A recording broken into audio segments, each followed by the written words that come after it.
here, or at one of these. It doesn't matter. This can find you. The common name, Stingray. Technically, a cell site simulator. First developed for military use, it's made its way into local law enforcement. It can track a person down to the room they're in if they have their cell phone on them. Stingrays turn these into homing devices. And that's just the beginning. These are tracking devices. This is emitting a signal. This is GPS. Mike Mino with the North Carolina branch of the ACLU has been watching the spread of Stingrays for years. It's my understanding that the software that a lot of these devices use is capable of capturing things like your text messages, the numbers you're calling and receiving calls from. We know for sure they're getting people's location. Here's how it works. Cell phones are always trying to connect to nearby cell towers. A Stingray acts like a cell tower decoy. In what's called a man-in-the-middle attack, it tricks cell phones into thinking it's the nearest cell tower, phones connect to the Stingray, and police can access a range of personal information. But they don't just get intel on one phone. Every phone nearby is forced to divert to the Stingray. Calls are passed on to a real cell tower.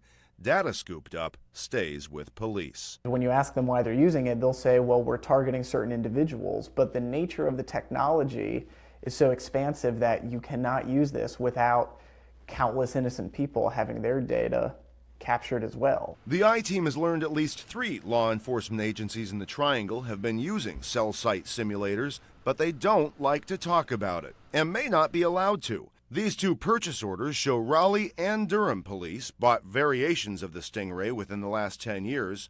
Raleigh's purchase order, obtained by the I-Team 2 years ago, shows the department paid more than $120,000 for the device. Separate documents obtained by the ACLU show Durham spent nearly twice that.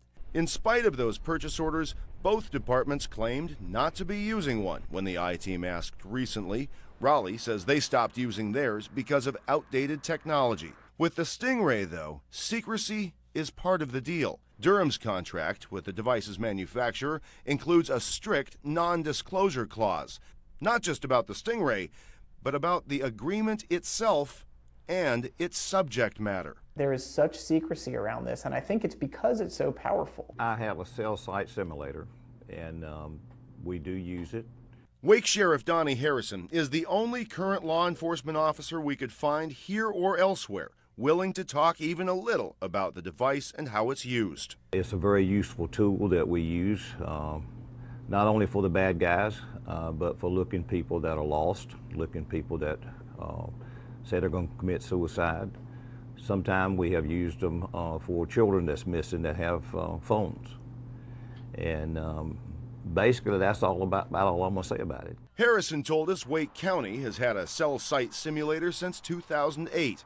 He insists they're always within the law and always get a warrant first. But there's very little public documentation of those warrants or of the use of Stingrays in general here or in any of the cities in which we looked. But no, we don't like to talk about it. You know, when a general goes in battle, he doesn't give out his battle plans. It's the classic question. Safety or privacy?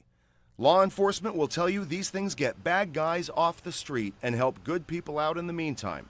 Critics say we just don't know, and we don't, by design. As long as we do it lawfully, I don't care what people say. My job is to keep people safe. The public needs to know more. I think this is something that the courts need to know more about.